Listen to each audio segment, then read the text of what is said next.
Hello everyone, good morning. My name is Angie and I will be giving out a little message to one of our friends in the group right now, River. And this message, I believe, would also apply to some of us who have experiences with our moms and how our moms treat us in a way. Okay, so the question that I have here is, have you ever asked yourself the question, why can't I be more open to my mom? In terms of telling her things that are happening about my life, about the things that I do. Have you ever asked yourself of that? Or did you even have those moments where you can't tell your mom some things? Yes. Because you think she'd get mad and you think you'd just go into an argument or... I wish my daughter would ask that question. Okay. Okay, so thank you very much. At least I know at one point, all of us could relate that there are things we can't tell our moms. Okay. One, because we're too afraid of the negativity that we might get. Two, we are too afraid that they might get mad at us or get angry, scold us to the bones. I don't want that to happen. My mom, when she scolds, she really runs after us with a stick. And that's literally from experience. My brother and I would run the streets and our mom are chasing us with a stick. So, well, part of that hindered me from telling my mom the things that I've been doing. Okay, and third, of course, is if you would go up to your mom and tell her something really serious and you know that, let's say, that subject would just put the two of you into disagreement, you'd rather not talk about it just to avoid those moments, right? Okay, so let me tell you a little story about my mom and how I didn't want to tell her things because of those notions that I had as well. Partly being a kid, we were all disciplined with spanking, stick. I would say my dad would choose the part of our body where the hit would go, like it can be thighs or the behind part. But my mom, when she's upset, anywhere, you'll get hit anywhere. So she doesn't care if it's the head, she doesn't care if it's your back, and if it will really hurt, it will hurt. Now, not to say that my mom did it on purpose, because when she sees my dad hurting us with a stick, she would get upset at my dad and tell my dad, okay, sige, patayin mo na lang. But when she does the hurting, my dad can talk. So, the fear of not telling her that I've done something wrong emanated from that act. High school, and this is one of the sad reasons why I don't have lots of high school friends, is that because I was too restricted. I'm the eldest child and only girl apparently, physically and hopefully with the heart too sometimes. Because my dad, my brother is half girl. I mean, above he's a girl, below he can't deny it. So during high school, I wished to experience what other people said before, that it's the most fun part of being a teenager. Apparently, I was too restricted. Going to the plaza where you can mingle or just play with the swing was already a no for me. So I always stayed at home. My mom has been my greatest foe because she did not let me do things that I wanted to do. I couldn't tell her that because I know we will just run into an agreement. And I know I will cry. And I know I'll answer back. And I know I'll just tell her, you know what? You've been very selfish. You don't let me do the things that I want to do, and you don't want to listen to me. And you think you're right. I would have wanted to tell her that, but I can't. I was too afraid. Why? Because I did not want to hurt her feelings. And I know she's a working mom, and she's been doing lots of things for my brother and myself. So there was this one time where I already conditioned my mind. I told my dad, we will have a field trip, and I would like to go with my friends. It's out of town. And my dad said, okay, just ask your mom. I'm all cool with it. So I said, okay, I'm going to ask Nanay. And then when I asked my mom about it, my mom said, in our language, hanga mabalin. Hindi pwede. No. What if something happens to you there? Mom, it's just a park. We're just going to have a picnic. We'll visit some of the museums. We'll just look at some of the historical places in that place. And there are no waters because she's too afraid I might go and swim in the pool. I might get hurt and stuff like that. And she said, no, you're not going. Oh, but Dad said I can go. And he said, no. So I was like, okay. We kept it.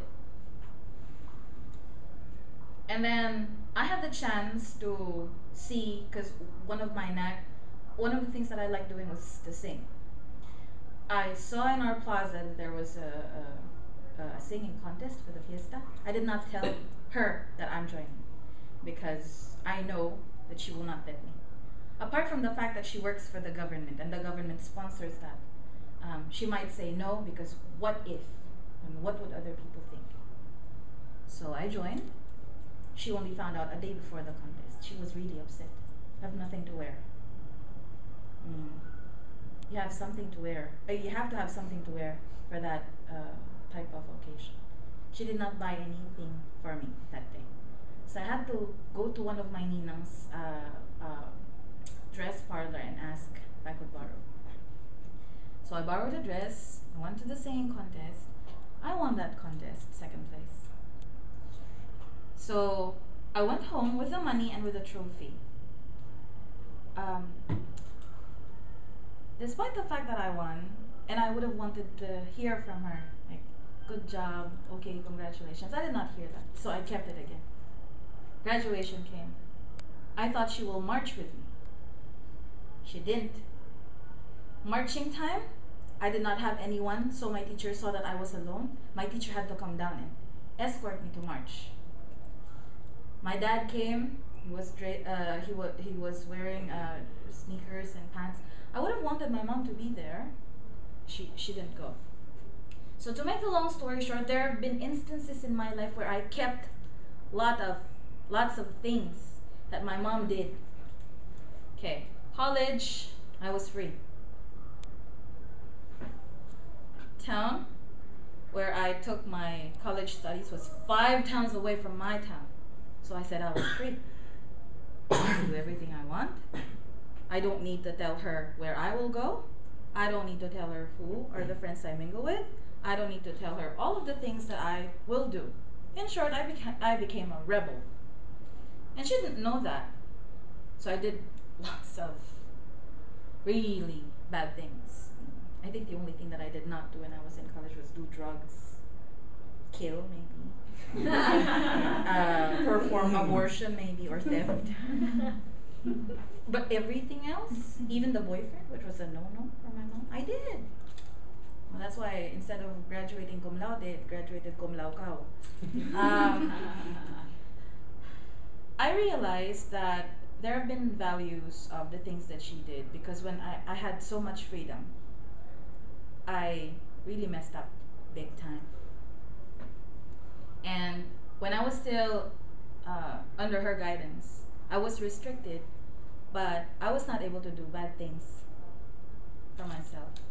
Seeing every time I go to college before, a tear when she hands me my allowance mattered a lot, because I knew that every time she gives me money, it costs her something else.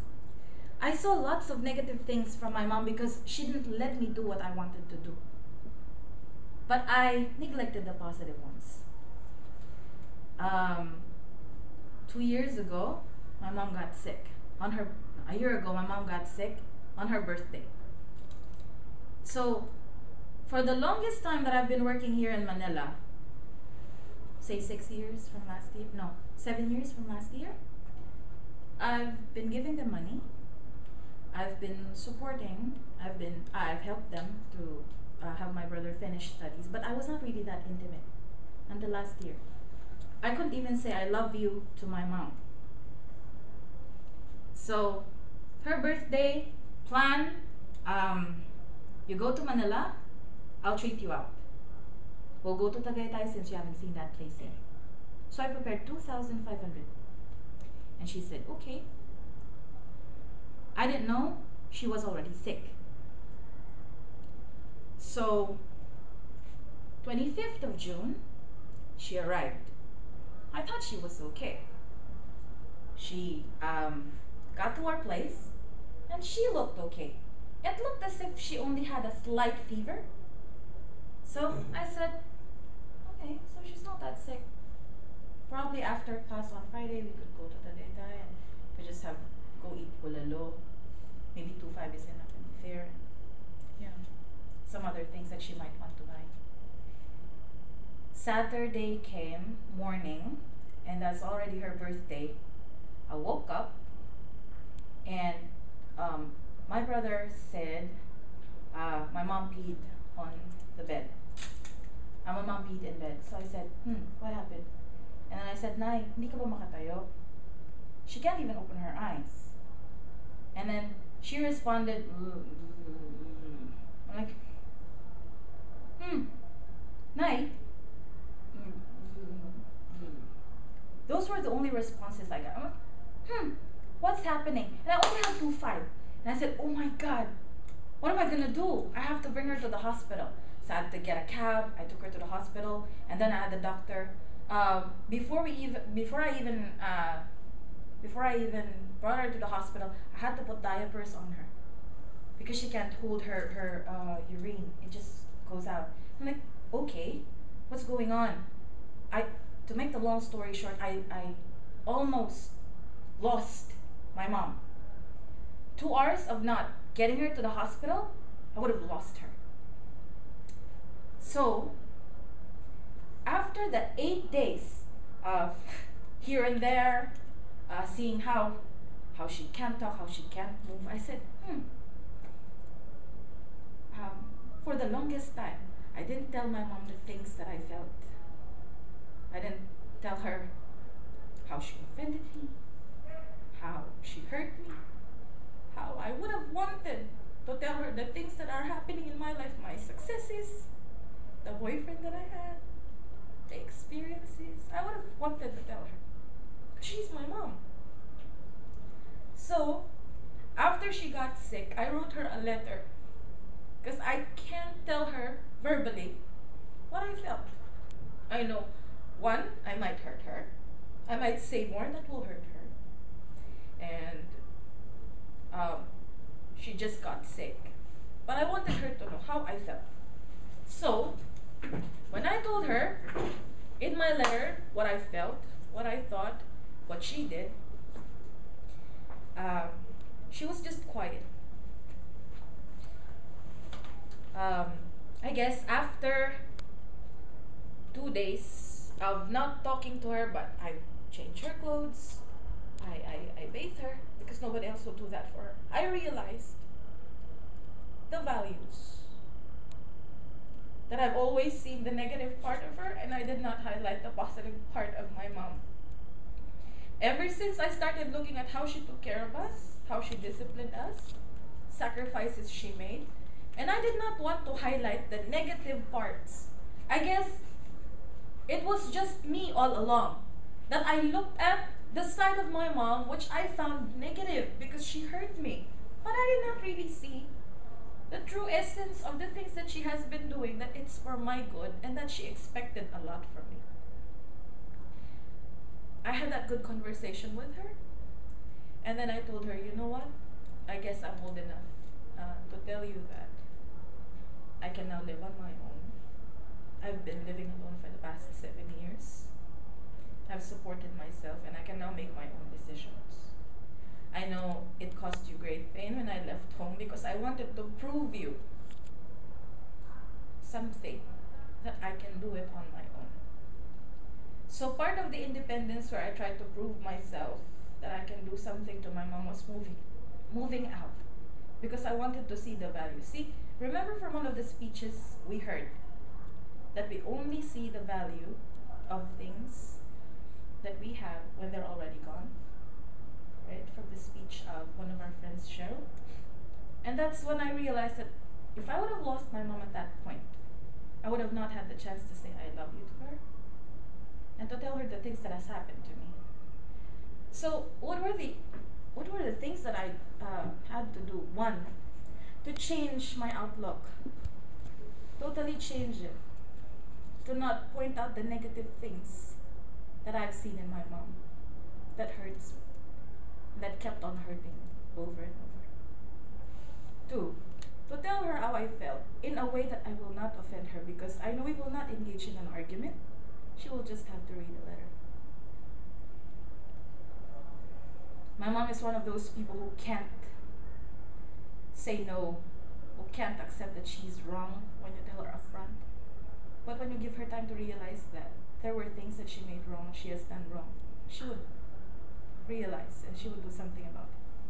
And the third thing, after reading my letter, I talked to her and told her that I would have wanted to share all of these to you a long time ago if I would have not feared that you will scold me, that we will run into an argument, and that you would see me differently.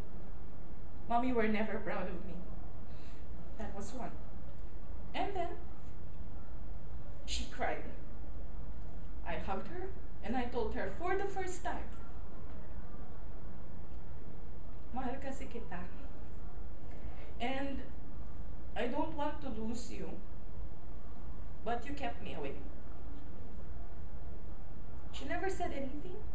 She just embraced me. From that point on, every little time that I had with my mom was quality. We talked.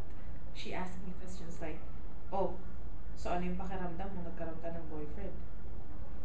Gago kasi siya na eh. Adik yun. And she just laughed. Mag-boyfriend ka ng adik, hindi mo alam yun kasi hindi ka nagtatalo. That's what I want. That's what I have always wanted to do.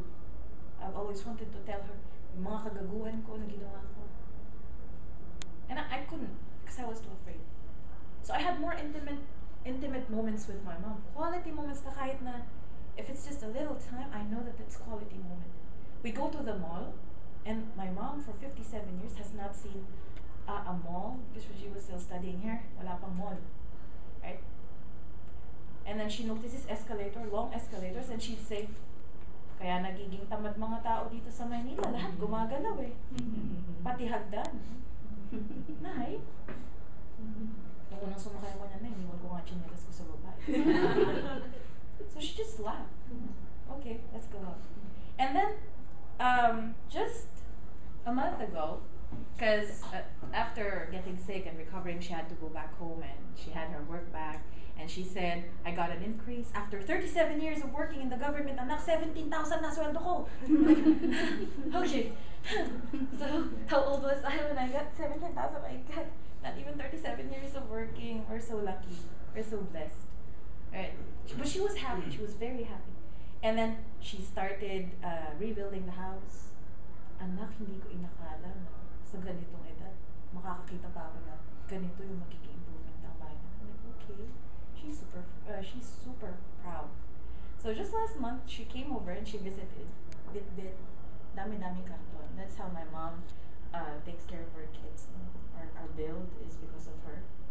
Her kingdom is the kitchen. So as our kingdom, if you would see, my brother is bigger than me. So I said, okay, let's go to the restaurant. That's after her birthday. Let's go to the restaurant and I will treat you out. So we bought her shoes and then we went to this little Dulcinea place here in Alimon. My mom is a Cancer. So when we were eating, there was a tissue, Dulcinea tissue. Funny but true. She took it, she did not use it. She folded it, she placed it inside her wallet. And she said, I'll show this to your dad, I'll tell your dad you took me to Dulcinea. And my brother said, Nay, Dulcinea. Oh, Dulcinea. But those little moments that I spent with my mom became more intimate. So what were the benefit of me releasing all of those things to my mom in a manner that I know I can do, and in a way I know she will at least have time to ponder on it? One, I built better relationship with my mom. Now when she calls me on the phone, I don't hesitate to say, I love you, Nay. Ingat kayo dyan. I don't have hesitation anymore. It gave me more confidence and trust in my mom that I can tell her whatever. Because I know she'll understand. I'm old enough that if I make mistakes, she'd let me. Because she knows I'll learn from it. And lastly, it gave me more appreciation of my mom's negativity and shortcomings in the past. because I know she did it for a reason. I know she only did it because she wanted the best for me. Mind you, she even wanted to choose my boyfriend. So, until now, I am still appreciating the gift of singleness because not that I'm waiting for my mom's choice, but I am appreciating the fact that she knows it will come to a point where I will be in a safer place with a better partner. And I will not take away that right from her if she tells me at one point when I let her meet a boyfriend that I may have in the future, that if she doesn't like that boyfriend, I would have to get back with her and tell her, Nay, hayaan mo akong magkamali. Malaki na ako para gumawa ng decision. Okay, so I hope I was able to share a little bit about the things that I did to make me more open to my mom and the benefits that I got after doing that. I hope you'll get the encouragement to be brave enough to face your mom and tell her what you feel, because it's a liberating experience.